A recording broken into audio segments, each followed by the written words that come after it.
Bible में लिखा है मैं सब प्राणियों का परमेश्वर हूं, है ना। वो परमेश्वर सबका है, वो सबको सांस दिया है, वो सबको पानी दिया है, वो सबको सूर्य की रोशनी दिया है, वो सबको सब आशीषें दिया है, लेकिन उसको लेने वाला होना चाहिए, है ना। तो आज हम लोग एक वचन को हम लोग सीखेंगे कि नए भाग की आशीष क्या होती है, हमारे जीवन के जो न्यू पोर्शन का जो ब्लेसिंग है वो क्या चीज है, हम इसको समझेंगे। और जितने लोग इंटरेस्टेड हैं वो सब इसको अप्लाई करना, आप अपने जीवन में बड़े भाग और बड़ी आशीष को प्राप्त करोगे। परमेश्वर के वचन में से एक भाग को निकालेंगे, निर्गमन उसका 12वां अध्याय और उसका पहला और दूसरा वचन। यहोवा ने मिस्र देश में मूसा और हारून से कहा, यह महीना तुम लोगों के लिए आरंभ का ठहरे, अर्थात वर्ष का पहला महीना यही ठहरे। ये परमेश्वर ने मूसा और हारून से अपनी प्रजा के लिए एक बात को प्रकट कर रहा है कि ये जो महीना है तुम्हारे लिए, ये नए वर्ष का, नए महीने का ये दिन ठहरे। और परमेश्वर जो है वो इजरायली लोग जो हैं, जो कहां पर हैं अभी आपको पता है, ये इजरायली लोग मिस्र की गुलामी में हैं। मिस्र की गुलामी में रहते हुए परमेश्वर इनको बोल रहा है कि ये महीना तुम्हारे लिए, ये नया वर्ष और ये नया महीना ठहरे। अब आगे को यदि आप पढ़ते जाएंगे तो परमेश्वर इस नए महीने में, नए वर्ष में कुछ इंस्ट्रक्शन भेज रहा है कि तुम ये करना, तुम फसह मनाना, तुम मेमना लेना, ये बलिदान करना, ये करना, वो करना। और उसके बाद इस नए वर्ष और नए महीने का उद्देश्य है परमेश्वर कि इस नए महीने में, नए वर्ष में मैं तुम्हारे जीवन में बड़े छुटकारे को करने जा रहा हूं। हालेलुया। परमेश्वर एक नया, क्यों जरूरत है परमेश्वर को कि ये नया वर्ष करे, नया महीना करे, उसके बाद छुटकारा करे? परमेश्वर जब किसी चीज को, किसी भाग को हमको देना चाहता है, वो एक चीज को देता है, लेकिन उसके साथ में बोलना, क्या बोलते हैं, क्या पैक, मतलब क्या कॉम्बो पैक, फैमिली पैक, ऐसा बोलते हैं ना। ये एक के साथ बहुत सारा आशीष, एक के साथ बहुत सारी चीजें, है ना। इसी प्रकार की चीजें परमेश्वर के साथ में है। परमेश्वर इजरायलियों को बोल रहा है कि देखना, तुम्हारा ये जीवन जो है ये पहला वर्ष ठहरेगा, ये पहला महीना ठहरेगा। और जब मैं इस पहले वर्ष और इस पहले महीने में जब तुम रहोगे, मैं तुम्हारे जीवन को मैं ब्लेस करूंगा, आशीषित करूंगा। और परमेश्वर आगे के वचन को यदि आप पढ़ेंगे और उसके आगे के, तो परमेश्वर वहां पर कुछ बातों को इंस्ट्रक्शन के रूप में दे रहा है, तुम ये करना, ये नहीं करना, ऐसा करना, वैसा करना। और लिखा है, यदि आप उसको 40वें वचन को पढ़ेंगे, कि ये जो मिस्र में गुलामी करते हुए इनको कितने साल हो गए पता है? 430 साल। 430 साल में जो नहीं हुआ, परमेश्वर बोलता है इस वर्ष में, इस महीने में मैं तुम्हारे जीवन में करने जा रहा हूं। इन लोगों ने विश्वास किया, और जैसा उन्होंने विश्वास किया, परमेश्वर ने इनके जीवन में काम करना शुरू किया। और परमेश्वर के वचन में 51वां वचन को आप पढ़ेंगे, वहां लिखा है, ठीक उसी दिन यहोवा इजरायलियों को मिस्र से दल दल करके निकाल ले गया। हालेलुया। ये नया वर्ष था, ये नया महीना था, ये परमेश्वर की ओर से एक नया इंस्ट्रक्शन था। और ये नया इंस्ट्रक्शन इजरायलियों के लिए एक बड़े छुटकारे को लेकर आया, एक बड़ी आशीष को लेकर। सिर्फ छुटकारा हुआ क्या इनका? नहीं, छुटकारे के साथ इनके जीवन में परमेश्वर ने भलाई करना शुरू किया। परमेश्वर के वचन में यदि आप उसको ध्यान से पढ़ेंगे तो लिखा है कि इजरायली लोग इसके पहले तक एकदम कंगाल थे, लेकिन परमेश्वर ने जिस समय ये इंस्ट्रक्शन दिया, उसके बाद इजरायलियों को परमेश्वर ने कहा कि अब मिस्रियों से 430 वर्ष की गुलामी तुमने काटा है, मिस्रियों से बोलना कि मुझको तुम्हारे सोने और चांदी भी चाहिए। और मिस्री लोगों को कुछ समझ में नहीं आएगा, वो अपने सोने चांदी, अपने गहने सब निकाल कर तुमको क्या करने लगेंगे? देने लगेंगे। परमेश्वर एक भाग को देता है, एक नया वर्ष दिखाया, एक नया महीना दिखाया, एक इंस्ट्रक्शन को ठहराया। नई चीज, नई बातें जब आएगी, परमेश्वर के वचन में आप पढ़ना कि वो वहां पर परमेश्वर भलाई और आशीष को, ब्लेसिंग को और बड़े भाग को इजरायलियों के जीवन का पार्ट कर दिया। हालेलुया।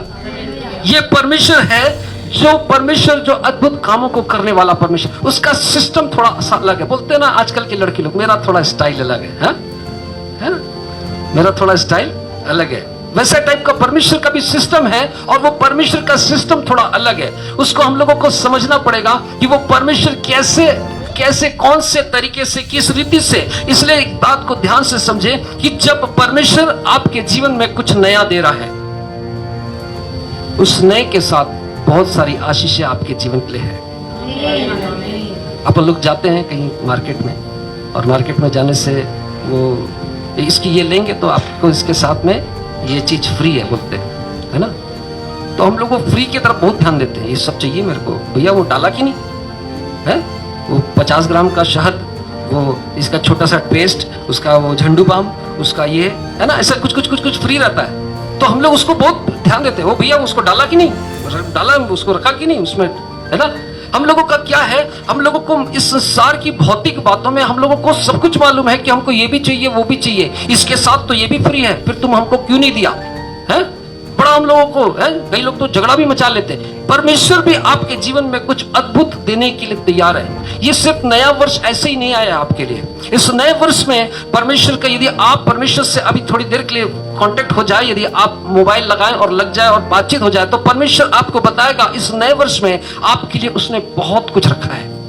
आपके लिए परमेश्वर जो है इतनी आशीषों को रखा है जो आप सोच नहीं सकते, गिन नहीं सकते। इस्राएलियों के उस भाग को आप पढ़ना कि इस्राएलियों के लिए परमेश्वर ने उस छुटकारे के बाद एक नया देश रखा है, परमेश्वर ने उस छुटकारे के बाद नया अनुग्रह रखा है, परमेश्वर ने उस छुटकारे के बाद इस्राएलियों के लिए एक नया नाम, एक शोहरत, एक प्रसिद्धि रखा है। परमेश्वर के वचन में आप पढ़ोगे, आप गिनना चालू करोगे ना तो आपकी गिनती खत्म नहीं होगी, इतनी आशीषें परमेश्वर ने इस्राएलियों को रखा। परमेश्वर ने कहा ये तेरा पहला वर्ष ठहरेगा, और ये पहला वर्ष का इस महीना पहला महीना ठहरेगा। और उसी दिन परमेश्वर ने इनके जीवन में भलाई के कामों को करना शुरू किया।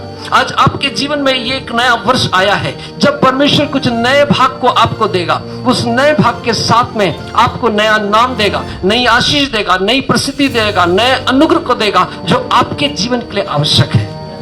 इसलिए हम इस बात को समझें कि परमेश्वर जो है वो हमको देने वाला परमेश्वर है, और उसका देना जो है वो थोड़ा सा डिफरेंट टाइप का है। उसका देना जो है वो साधारण नहीं है, लेकिन उसका देना जो है इसके साथ अटैच्ड आशीषें हैं। इस्राएलियों को परमेश्वर ने, ठीक है मैं तुमको छुड़ा दूंगा, उसके बाद तुम जानो, तुम्हारा काम जाने नहीं बोला। परमेश्वर ने बोला कि इसके बाद जब यहां से निकलोगे तुमको धन की भी आवश्यकता पड़ेगी, इसके बाद तुमको इसकी भी आवश्यकता पड़ेगी, इसके बाद तुमको खाने की भी आवश्यकता पड़ेगी, इसके बाद तुमको पानी की भी आवश्यकता पड़ेगी, इसके बाद तुमको रहने की भी आवश्यकता पड़ेगी। इसलिए लिखा है कि इस्राएलियों के जब वो उन लोग निकले थे तो 40 साल तक चलते रहे, लेकिन उनके कोई कपड़े जो है वो पुराने नहीं पड़े, उनकी जूतियां घिसी नहीं। उनके जीवन के बहुत सारे भाग को मैं बता रहा हूं आपको, यदि आप उसको समझना और यदि उसको गिनना शुरू करें तो आपको लगेगा कि आप हैरान हो जाओगे कि परमेश्वर ने एक चीज के साथ में इतनी सारी चीजें, परमेश्वर ने बोला नहीं, लेकिन परमेश्वर ने बोला कि ये तुम्हारा वर्ष और ये पहला महीना ठहरेगा। इस पहले महीने में मैं तुम्हारे साथ में कुछ करने जा रहा हूं। और उसी लिखा है कि ठीक उसी दिन यहोवा ने इस्राएलियों को मिस्र देश से निकालना शुरू किया, उनके जीवन में आशीष और भलाई को करना शुरू किया। आज आपके और मेरे जीवन में परमेश्वर वही काम को करने वाला परमेश्वर है, उसका अनुग्रह आज भी वही है। परमेश्वर के वचन में लिखा है कि मैं यहोवा कभी नहीं बदलता। परमेश्वर के वचन में क्या लिखा? मैं यहोवा कभी नहीं बदलता। उस वचन को निकालेंगे, मलाकी 3 अध्याय 6वां वचन, मैं यहोवा बदलता नहीं हूं। मैं, परमेश्वर कहता है कि मैं कभी भी बदलने वाला परमेश्वर नहीं हूं। यदि मैं इस्राएलियों के साथ ऐसा हूं तो मैं तुम्हारे साथ कुछ और होऊंगा, ऐसा नहीं है। यदि मैं अंकुर नरुला के साथ में ऐसा हूं तो मैं तुम्हारे साथ में कुछ वैसा नहीं हूं, बिल्कुल वैसा ही हूं। परमेश्वर तैयार है, वो कभी भी नहीं बदलने वाला परमेश्वर। एक वचन को और निकालेंगे, भजन संहिता उसका 105वां भजन और उसका 8वां वचन। वह अपनी वाचा को सदा स्मरण रखता आया है। यह वही वाचा है, ये वही वाचा है जो उसने 1000 पीढ़ियों के लिए क्या किया है? ठहराया है। परमेश्वर ने जिस भाग को इस्राएलियों के लिए ठहराया है, परमेश्वर ने जिस भाग को शाऊल के लिए ठहराया या किसी परमेश्वर के दास के लिए, दाऊद के लिए ठहराया है, वो भाग जो है वो परमेश्वर आपके और मेरे जीवन के लिए भी उसने ठहराया है। वो भाग जो है वो परमेश्वर ने कभी भी बदला नहीं है। परमेश्वर की भलाई और आशीषों को पाने का तरीका थोड़ा डिफरेंट है, लेकिन परमेश्वर का भाग, वो परमेश्वर का आशीष वो पूरा का पूरा है। हम लोगों को ये बात समझना है कि जब परमेश्वर के वचन में बहुत सारे भाग को हम लोग पढ़ेंगे तो वहां पर परमेश्वर कहता है मैं तुमको नया मन दूंगा, मैं तुमको नई आत्मा दूंगा, मैं तुम्हारे जीवन में नए काम को करूंगा, मैं अपने तुम्हारे जीवन में मैं नए वचन को भेजूंगा, मैं तुम्हारे जीवन में ऐसा करूंगा वैसा करूंगा। और जब परमेश्वर जो है जब आपके जीवन में नए अनुग्रह को दे, नया अभिषेक को दे, नई बुद्धि को दे, नए वचन को दे, नई आयु को दे, नए स्थान को दे, तो एक बात याद रखना कि आपके जीवन के लिए परमेश्वर ने उसके साथ साथ बहुत सारी आशीषों को रखा है। एक नए स्थान पर ले जाके आपको पटक के छोड़ देने वाला परमेश्वर नहीं है। यदि आपके लिए परमेश्वर ने कुछ सोचा है तो आपके जीवन के लिए एक भाग को नया दिया है, तो उसके साथ साथ बहुत तेरे चीजों को, बहुत तेरी आशीषों को परमेश्वर ने आपके लिए ठहराया है। और इस बात को हम लोगों को समझना पड़ेगा। और यदि हम इसको समझेंगे, हम अपने जीवन में बहुत सारी आशीषें परमेश्वर के अनुग्रह से प्राप्त कर सकते हैं।